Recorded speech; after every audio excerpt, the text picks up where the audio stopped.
We'd like to welcome you all here. Also like to welcome those on the internet.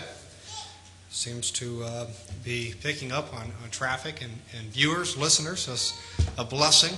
Our DVD continues to grow as well, and we continue to do MP3s. So welcome to all those who are listening or who may be listening down the road.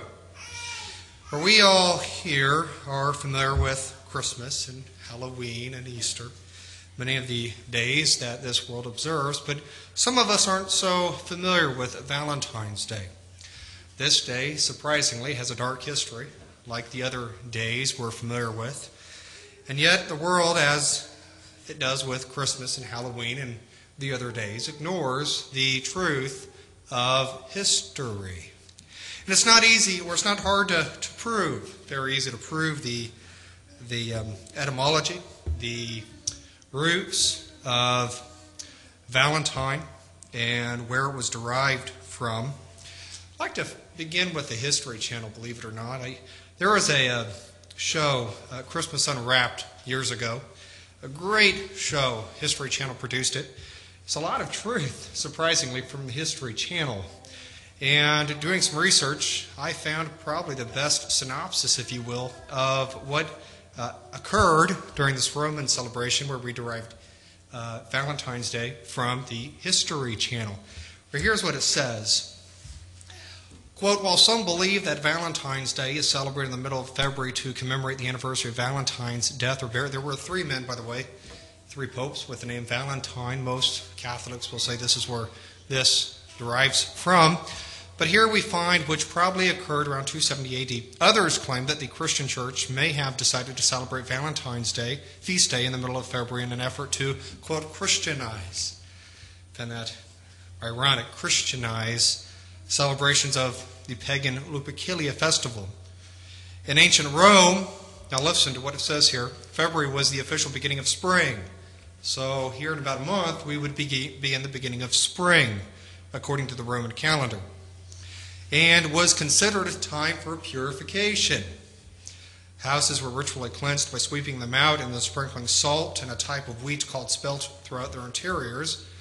Lupercalia, which began at the idols of February 15th, keep that in mind, was a fertility festival dedicated to Faunus, the Roman god of agriculture, as well to the Roman founders, Romulus and Remus. Now, Romulus and Remus was the supposed founders of Rome. We find that in the historical documents of Rome. So we find that this festival was dedicated to Faunus, which again is the same deity as Pan, which we will find in just a moment, but it was the god of agriculture, fertility. And it was also a celebration to commemorate Romulus and Remus. The Lupercalia, an order of Roman priests, would gather at the sacred cave where the infants Romulus and Remus, the founders of Rome, were believed to have been cared for by a she-wolf or lupa. Lupa means wolf. The priest would then sacrifice a goat for fertility, now notice this, and a dog for purification. The boys then sliced the goat's hide into stripes, dipped them in the sacrificial blood, and took to the streets, gently slapping both women in fields of crops with the goat hide stripes. Far from being fearful, women welcomed being touched with the hides because it was believed the stripes would make them more fertile in the coming year. Again, everything we find here. Later in the day, according to legend, all the young women in the city would place their names in a big urn. You wonder where we get Valentine cards from. Here's probably where it derived from. The city's bachelors would then each choose a name out of the urn and become paired for the year with his chosen woman. These matches often ended in marriage. Pope Gelasius declared February 14th St. Valentine's Day around 498 AD. So we find that this day is really a fertility celebration for both crops and women, that they would prefer that they were slapped with this sacrificial blood. And this is where we receive Valentine's Day. One more, or a few more sources here. This is from the Funk and Wacko New Encyclopedia, St. Valentine's Day. It says it is celebrated February 14th by the custom of sending greeting cards or gifts to express affection. The cards, known as Valentines, are often designed with hearts to symbolize love. The holiday probably derives from the ancient Roman feast of Lupercalia, February 15th. The festival gradually became associated with the feast day, February 14th, of two Roman martyrs, both named St. Valentine, who lived in the 3rd century. So we find again that it was only later that the church synchronism, again, where you're blending different faiths. They blended what we find with Lupercalia with this St. Valentine, honoring the supposed patron of, or pope of, love. And we can, it's another study all to its own.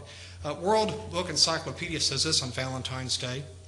It says, quote, "The customs of the day have nothing to do with the lives of the saints." Or here we finally have an honest reference here. They probably come from an ancient Roman festival called Lupercalia, which took place every February 15th. The festival honored Juno, the Roman goddess of women and marriage. And Pan, by the way, is the same god as Faunus, the god of nature. The Romans celebrated their feast of Lupercalia as a lover's festival for young people. Young men and women chose partners for the festival by drawing names from a box. After the spread of Christianity, churchmen tried to give Christian meaning to the pagan festival. So we find the same history repeating itself time and time again. During this time, the church was trying to bring in pagans. To accomplish this, they would often synchronize or blend religions. And that's what we find here in 496. Pope Gelasius changed the Lupercalia festival of February 15th to St. Valentine's Day, February 14th. But the sentimental meaning of the old festival has remained to the present time. Historians disagree about the identity of St. Valentine. Furthermore, it also states Lupercalia was celebrated on February 15th in honor of Faunus, a rural Italian god. Faunus was later identified with Pan, the god of herds and fertility. So we find in this quote where the true roots of Valentine are found. And we find that this day does not have its history in the Roman Pope Valentine, or Saint Valentine as they refer to him as, but we find that this goes all the way back to a Roman pagan festival which worshipped and was for the purpose of fertility, for crops and for people, so that next year they would be fertile, be able to produce crops, and be able to bear children. This was an important aspect of pagan religion. We find this with so many of their deities and so many of their different celebrations. We find it goes back to fertility. This, whether it's Ashtoreth, which we will look at later, is an amazing parallel to what we find with Lupercus or Faunus or Pan, whatever you want to call it. They received different names depending on the nation who observed these days. But they're the same festival, same meaning, same purpose, to worship fertility. Took some quotes here. One was from eurodictionary.com on the definition of Lupercalia. It defines this as an ancient Roman festival with fertility rites held February 15th in honor of Lupercus. Again, the deity was Lupercus, the pastoral god, sometimes identified with Faunus. All types of different names for these deities. The etymology is interesting here. Lupercus comes from lupus and means a wolf. Now remember that the founders of Rome, which was Romulus and Remus, were raised by a she-wolf. So we find that this Lupercus or lupus goes all the way back to the founders of Rome and was eventually turned into a festival honoring and celebrating fertility.